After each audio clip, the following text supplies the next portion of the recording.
নিপীড়িত মানুষের পক্ষে দাঁড়ানোর স্বার্থে এই দলের নেতৃত্ব নিয়ে আজকে 20টা বছর থেকে অবিরতভাবে সংগ্রাম করতেছে মৌলানা বদরুদ্দিন আজমল সাহেব। ওনার তো কোনো অভাব নাই। ওনার ছেলে মেয়ে হাজার হাজার 30-40 হাজার কর্মচারী ওনাদের বিভিন্ন কোম্পানিতে গোটা ওয়ার্ল্ডে চাকরি করে। যে মানুষটার আন্ডারে 30,000 কর্মচারী আছে, তার কি প্রয়োজন আছে ভাই? মক্কা মদিনার গলিতে তার বিজনেস, আমেরিকায় বিজনেস, লন্ডনে বিজনেস, অস্ট্রেলিয়ায় বিজনেস, দুবাইতে বিজনেস, আবুধাবি, শারজা, কাতার সমস্ত কান্ট্রিতে তার বড় বড় বিজনেস। বোম্বাই সাগরের পারে তার বাড়ি। খিড়কি খুললি পিসমোড় থেকে সাগরের হাওয়া আসে ঘরে। এই সুখে থাকা লোকটা চর্চাপুরিতে ঘুরিয়া কেন এই জাতিটার উত্তরণের জন্য উনি বাইরে হয়ে আসছে। রাজনৈতিক ভাবে যেটুক পারে আপনাকে আমাকে সাথে নিয়ে করতেছে, সামাজিক ভাবেও ব্যক্তিগতভাবে আজমল ফাউন্ডেশনের মাধ্যম দিয়ে আপনারা দেখছেন এই বছর 563 জন ছেলে মেয়ে MBBS ডাক্তার হয়ে আসাম এবং ভারতের বিভিন্ন মেডিকেল কলেজে তারা পড়তেছে। এমসের থেকে আরম্ভ করে গুয়াহাটি বরপাটা মেডিকেল কলেজ পর্যন্ত 563, একটা দুটা না। আসামে মেডিকেলের সিট হইল 1500-1600। এই 1500-1600 সিটের আসামে মেডিকেল সিট 5000-10,000 না। এই 13-14টা মেডিকেল কলেজে আসামের মাত্র 1500-1600 সিট আছে। এই 1600 সিটের 563টা আজমল সুপার 40 থেকে এবার পাশ করে তারা পড়তেছে।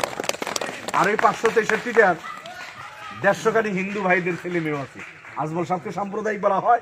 অখিল গগৈর মতো একজন ভণ্ড নেতা, যে শিবসাগর যখন আপনার আমার কর্ম করা খাইটা খাওয়া মানুষ কাজ করতে যায়, ভাড়া ঘরে থেকে কানে ধরে বাড়ি করে দেওয়া হয়, পিঠ ফাটাইয়া দেওয়া হয়। অখিল গগৈ ডিসির সাথে বলছে ভাড়া ঘরে তাদের থাকার ব্যবস্থা করে দিতে, ভাড়া ঘরে দিতে দেয় না। কিন্তু এখানে এসে সম্প্রীতির কথা বলি, ওই বাগবরার জুনিয়র বন্দিয়ার কলকাছে এসে বলে হিন্দু মুসলমান এক হক। আরে ভাই, আমরা তো এক আছি, আমরা তো আলাদা না। আমরা তো হিন্দু মুসলমান মিলা জুলাই থাকাটা চাই। যেখানে তোমার শিবসাগরে, জোরহাট, তিনচুকিয়াতে মুসলমানের পিঠ ফাটাই দেওয়া হয়, সেখানে গিয়ে কেন সম্প্রীতির কথা বলো না, যে হিন্দু মুসলমান এক হয়ে থাকা লাগে? দুর্ভাগ্য শেরমান ভাই আমার বড় ভাই কিভাবে এবং কি বুঝা উনি অখিল গগৈর পাশ ধরলো আমি বুঝি না। এই অখিল গগৈর মতো একজন লোক আর আজমল সাহেবের সে সমালোচনা করে, ব্রহ্মপুত্র ফালাই দেওয়ার কথা বলে, অমুক বলে তমুক বলে। আজমল সাহেব 563 জন MBBS ডাক্তার বানাইছে দেখে আজমল সাহেব সাম্প্রদায়িক নাকি? আজমল সাহেব আর 40 লাখ মা বোনদের লিঙ্ক সার্টিফিকেট নিয়ে সুপ্রিম কোর্টে কেস লড়াই করছে। আমি নিজে 10 বার গেছি সুপ্রিম কোর্টের বারান্দার থেকে আপনাদেরকে বার্তা দিছি। অবশেষে সেই কেসে আমরা জয়লাভ করি। তারপরে মা বোনদের নাম NRC-তে সেই লিঙ্ক সার্টিফিকেটটাকে গ্রহণ করা হয়।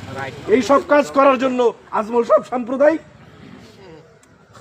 NRC-তে আমাদের নাম ভারতীয় নাগরিক